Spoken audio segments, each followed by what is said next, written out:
Smokva je voćka koja se sve češće uzgaja i u kontinentalnom području gdje je klima nešto oštrija u odnosu na za smokvu uobičajenu mediteransku klimu. Često se susrećemo sa ovim voćem te požalimo da upravo tu voćku imamo i u svom vrtu ili voćnjaku. Danas pričamo o jednostavnim načinima na koje možete razmnožiti smokve, ali i neke druge voćne vrste. Već smo u nekim od naših videa prikazali ove postupke i mogli ste vidjeti da su jako jednostavni, a nakon ovog videa sami ćete izabrati koji je za vas najjednostavniji način. U svakom slučaju svi načini su gotovo u potpunosti uspješni i rezultati su zagarantirani. Možda najjednostavniji način je ovaj gdje narežemo nekoliko reznica i zabodemo ih u zemlju. Ovaj postupak se radi u rano proljeće kada biljke izlaze iz faze mirovanja te kreću sa razvojem. Grane se narežu na reznice dužine 25 do 30 cm te ubodu u zemlju na dubinu oko 10 cm. Već nakon mjesec dana reznice puste žile i spremne su za presađivanje. Koju god sortu smokve izaberete, ona će vas obradovati ukusnim plodovima.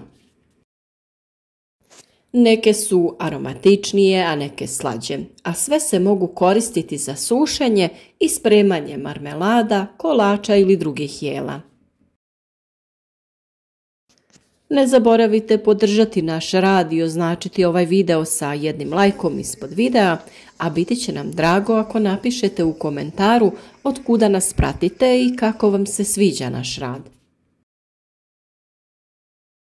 Drugi način razmnožavanja smokvi je margotiranje.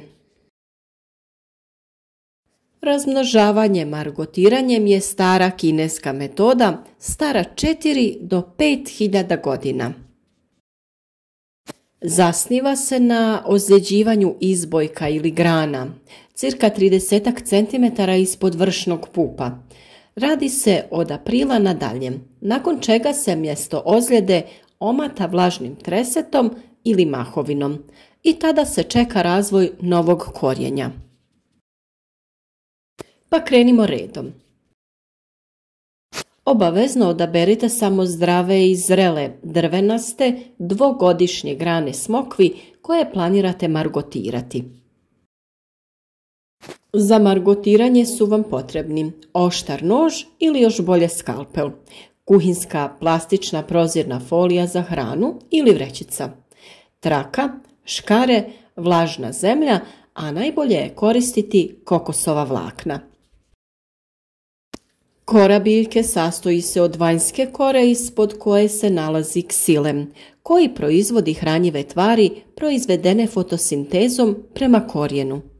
Slijedi sloj kambija, ispod njega se nalazi floem zadužen za transport vode i u vodi otopljenih tvari. Biljci pažljivo zarežemo koru tako da napravimo 2 paralelna reza, kojima formiramo prsten oko biljke. Mi radimo rezove sa razmakom oko 3 cm. Uklanjamo koru između ta 2 reza. Važno je skinuti mekani svijetli dio ispod vanjske kore koji je zapravo sloj ksilema i kambija. Da bi taj proces bio u kontroliranim uslovima, potrebno je omotati izrezani prsten plastičnom vrećicom koju smo napunili zemljom za cvijeće. Potrebno je staviti dovoljnu količinu zemlje kako bi nam se razvilo veliko i čvrsto korijenje. Nekada je dovoljno pri dodavanju zemlje dodati vodu u nju, a nekada moramo tu zemlju zalijevati. Potrebne su jako male količine vode, pa nemojte pretjerivati. Da bi se korijen što bolje razvijao, potrebno je spriječiti dotok svjetlosti kroz vrećicu. PVC folija se omota aluminijskom folijom da se spriječi pretjerano zagrijavanje i sve se čvrsto zalijepi sa ljepljivom trakom da se spriječi gubitak vlage, ali i ulazak vode. Nakon 2 mjeseca pogledati ćemo ispod folije i trebali bi uočiti bijelo korijenje ispod PVC vrećice. Ako se to ne može uočiti, vratite foliju nazad i pričekajte još nekoliko dana. Trebamo biti strpljivi. Kada je korijenje obuzelo zemlju u vrećici, tada je vrijeme za rezanje i odvajanje nove biljke.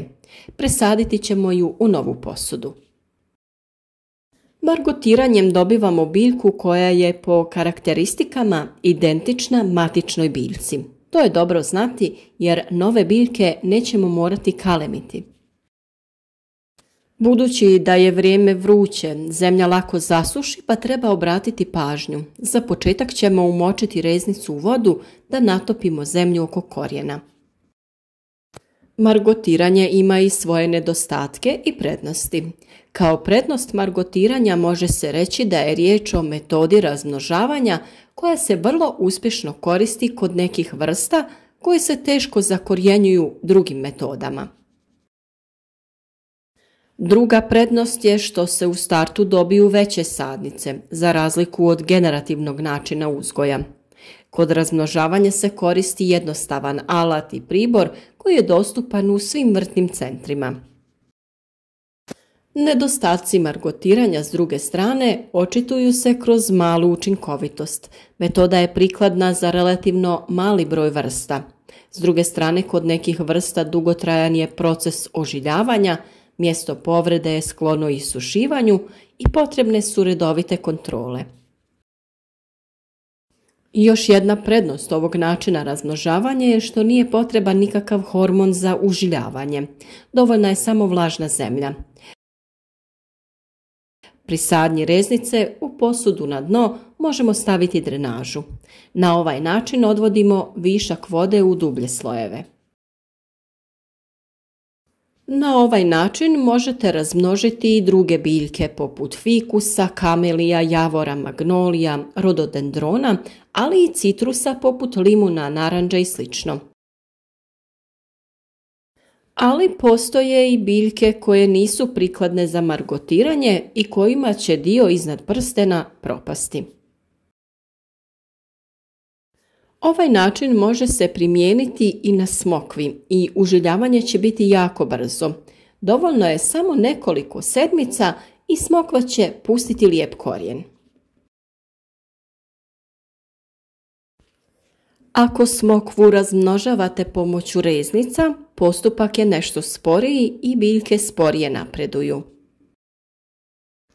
Zbog toga margotiranje ima prednost, pogotovo ako ćemo reznicu nositi na drugu lokaciju. Tada je ovaj postupak jedini moguć jer reznicu moramo odvojiti od matičnog stabla. U tom slučaju reznicama ćemo obezbijediti što kvalitetniji supstrat da bi se razvoj korijena što lakše odvio. U ovom slučaju možemo iskoristiti i hormon za ožiljavanje drvenastih biljaka. Prilikom ožiljavanja, ali i kasnije kada presađujemo reznice u veće posude, dobro je pomiješati sa supstratom manju količinu perlita koji čuva vlagu u supstratu. Ovako dobivene biljke najbolje je presaditi u proljeće kada se smanji mogućnost pojave mraza. Na taj način spasiti ćemo voćke od smrzavanja. Nadamo se da će vam neka od ovih metoda pomoći i da ćete, ukoliko budete imali potrebu, razmnožiti smokvu ili pak neko drugo voće na ovaj način. Da bi podržali naš rad, zapratite naš kanal, ostavite like na video i napišite nam komentar. Pišite nam nešto o vašem načinu razmnožavanja biljaka i inovativnim načinima uzgoja voća i povrća općenito. Pomozite nam da zajedno pomognemo drugima da uzgoje svoje biljke, da bi obogatili ljudsku ishranu ili vratili čovjeka u prirodu tamo gdje mu je i mjesto. Kako bi što više ljudi imalo koristi od naših savjeta, podijelite ovaj video sa prijateljima na društvenim mrežama, A do sljedećeg videa mi vas srdačno pozdravljamo.